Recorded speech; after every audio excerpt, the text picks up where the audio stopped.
All right, welcome back. Today, we are diving deep into something called OpenCUA.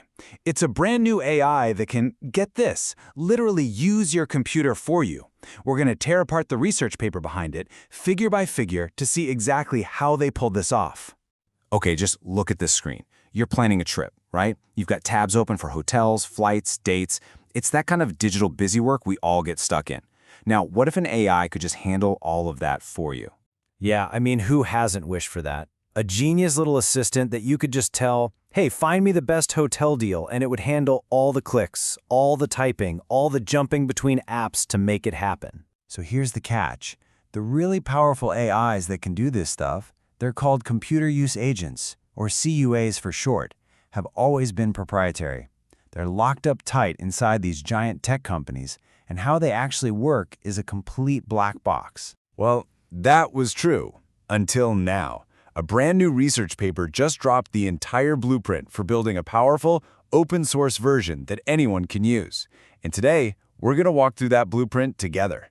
Okay, so the first piece of this puzzle, the first part of the blueprint, is all about the fuel that makes any AI run: data. And these researchers, they didn't just build a model. No, they built an entire data factory. And here it is, the master plan, straight from Figure 2 in the paper. The best way to think about this is like an assembly line. See, on the far left, you've got a tool that's just recording a human doing a task on their computer. Then in the middle, all that raw footage gets processed. It's cleaned up, organized, and this is the really important part. It's annotated with the reasoning behind every single click and keystroke. That supercharged data becomes the fuel that trains the final AI agent you see over on the right. It's the whole factory, end to end. So let's zoom in on that very first step. How do they even get the data? Right at the core of this whole thing is something they call the AgentNet tool.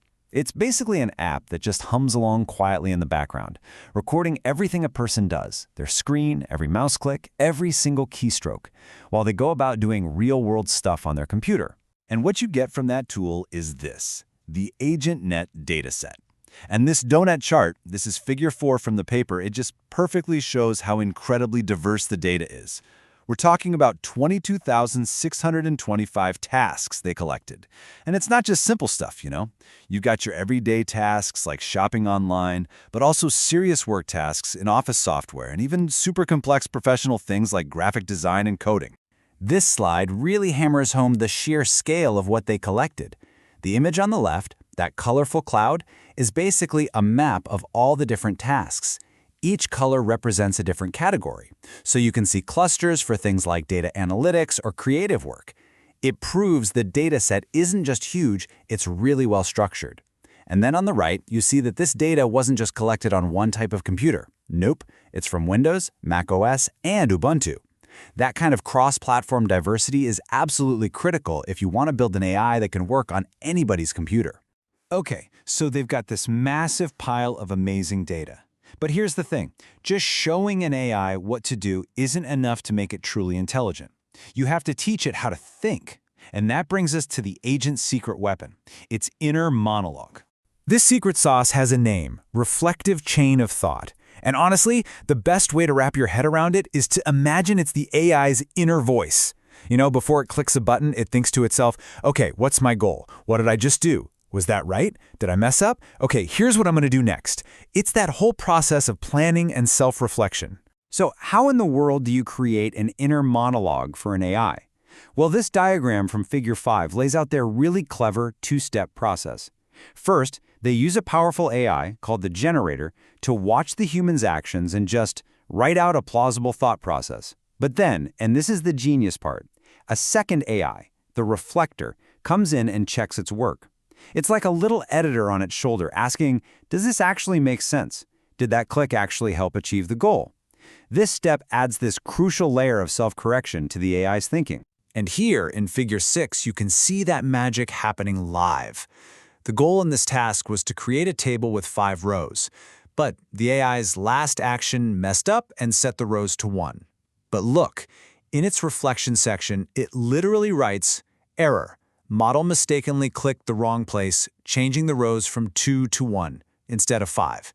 It caught its own mistake, And then, you can see in its plan and reasoning, it lays out exactly how it's going to fix it. Select the 1 and change it to a 5. This ability to spot and fix its own errors is an absolute game changer. So let's recap. We've got this incredible, diverse data set. We've got a super smart way to teach the AI to think and even fix its own mistakes. But the million-dollar question is, does any of it actually work? Well, it's time for the main event. OpenCUA UA versus the world. Okay, buckle up, because this is the big one.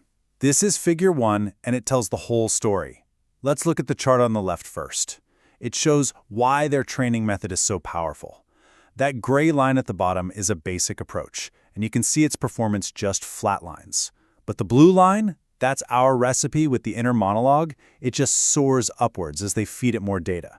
So we know their recipe is good. Now for the chart on the right. How does it do against the competition? Their final model hits a success rate of 34.8% on a really tough industry benchmark. Now, I know what you're thinking, 34.8? That doesn't sound that high. But hold on, because that number is actually a huge, huge deal. Here's why. That number sets a brand new state-of-the-art for every open source model out there. And it gets even better. It doesn't just hang with the big proprietary models. It actually beats OpenAI's own agent, which is running on their flagship GPT-4o model. Let that sink in. An open source model just dethroned the closed source champion. And this incredible performance isn't just a fluke. It's built on a rock-solid foundation. Check out these charts from Figure 7. They're testing something called grounding, which is basically a fancy way of asking, does the AI actually understand what it's looking at? Can it find the submit button or the search bar? And across 3 different benchmarks designed to test exactly that, OpenCUA comes out on top every single time. It's proof that the agent isn't just guessing, it really understands the visual language of a computer screen. So, hitting a new state-of-the-art is amazing, right? But what's really cool is that the researchers didn't just stop there and celebrate. They actually dug way deeper to figure out why their model works so well and, just as importantly, where it still falls short. So, what's the big secret to its success? Well, these charts in Figure 8 give us a crystal clear answer. It's all about the data. Each one of these lines represents performance on a specific task. And as you move from left to right, adding more and more training data, you see pretty much every single line just keeps climbing up. The takeaway is simple. Their data factory is working. The more fuel they pump in, the smarter the agent gets. But it is not perfect. And this is where it gets really interesting. Figures 9 and 10 reveal a fascinating weakness. Each of these bars shows how many times the AI succeeded on the exact same task out of 16 attempts. And look at the results. They're all over the place. Sometimes it nails it nearly every time, other times it completely bombs. This kind of brittleness shows that there's still a ways to go before these agents are 100% reliable. You know, one of the big problems in this field is that testing these agents is incredibly slow and expensive because you have to run them live. So the researchers did something really smart. They built their own offline benchmark that lets them test things way faster. Now the key is the chart on the right. It shows that there's a really strong correlation. Models that do well on their quick offline test also do well on the slow, real-world ones. This is huge because it means they've basically created a reliable shortcut that's going to speed up research for everybody in the field. And all of this really brings us to the biggest takeaway from this whole project. Because they didn't just build an amazing model and keep it for themselves. No, they took the entire recipe, the whole blueprint, and shared it with the entire world. So let's just boil it all down. What are the key takeaways here? Number 1, you don't need to be a giant corporation to build a powerful AI agent. Open source can absolutely lead the charge. Number 2, large, diverse, cross-platform data is everything. It's the non-negotiable fuel. Number 3, that inner monologue, the reflective chain of thought, that's what unlocks next-level intelligence and self-correction. And maybe most importantly of all, they release the whole shebang, the tools, the data, the models, for anyone and everyone to build on. Ultimately, this paper is making a really powerful statement, isn't it? It's saying the future of AI shouldn't be hidden away in some corporate black box. It should be open.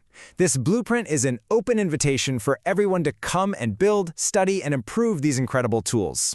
If you enjoyed this deep dive and you want to understand more papers like this one, make sure you subscribe to VibeDoc. And now I really want to hear from you. What is the absolute first thing you would get an AI to do on your computer if you had this? Drop it in the comments below. Thanks for watching.